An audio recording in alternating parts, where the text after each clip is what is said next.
In case it wasn't clear when he broke out the Billionaire Strut, Andre Fili clarifies that he wasn't the least bit fazed by Conor McGregor's presence to support his UFC Fight Night 118 opponent. If anything, Fili thought the pre-fight antagonism was pretty cool. Fili 175 MMA, 54 UFC got back on the winning path after beating Artem Lobov 13,141 MMA, 24 UFC via unanimous decision at Ergo Arena in Gdansk, Poland. But that wasn't the only highlight of Fili's evening. After his victory was announced, Fili sealed it by delivering a moving post-fight speech. And before the fight even started, he made sure to capitalize on a high-profile presence when he used lightweight champ McGregor's own gimmick to provoke him.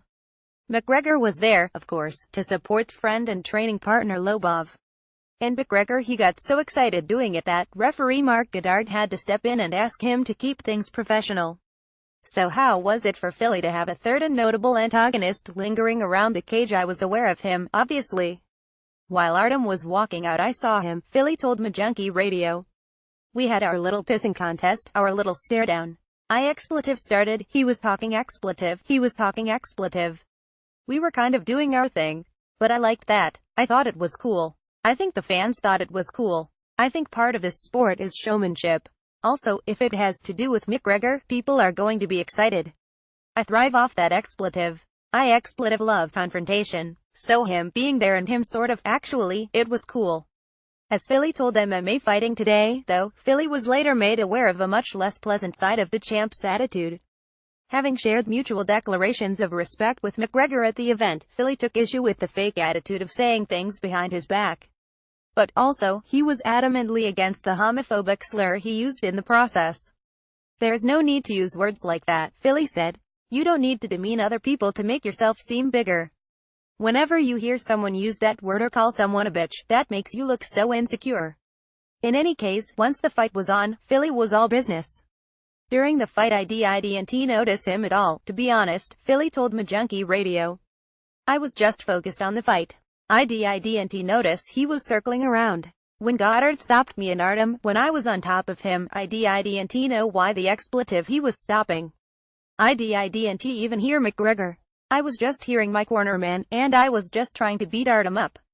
That he did. Despite a late rally by Lobov in the third round, Fili did enough to earn a clean 3,027 sweep on the Judge A scorecards.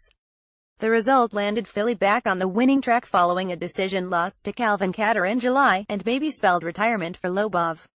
Of course, it wasn't an entirely flawless night. Fili, who told mcgregor prior to the bout about his issues getting used to Poland's time zone, believes that affected his performance. And he does wish that his first round head kick had sealed the deal. But all in all, he thinks the fight went pretty good. The travel time was like over 20 hours with all the layovers added up, Fili said. And I didn't sleep more than a couple of hours each night because I was trying to get used to the time difference. So I really felt that, in the third round.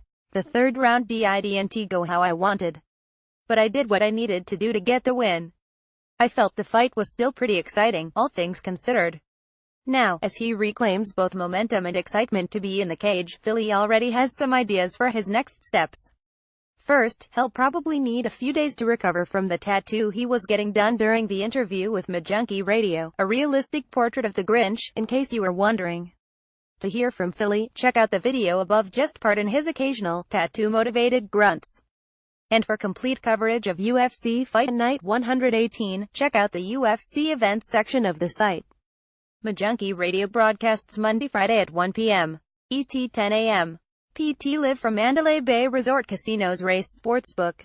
The show is hosted by gorgeous George Garcia and producer Brian Goes Garcia.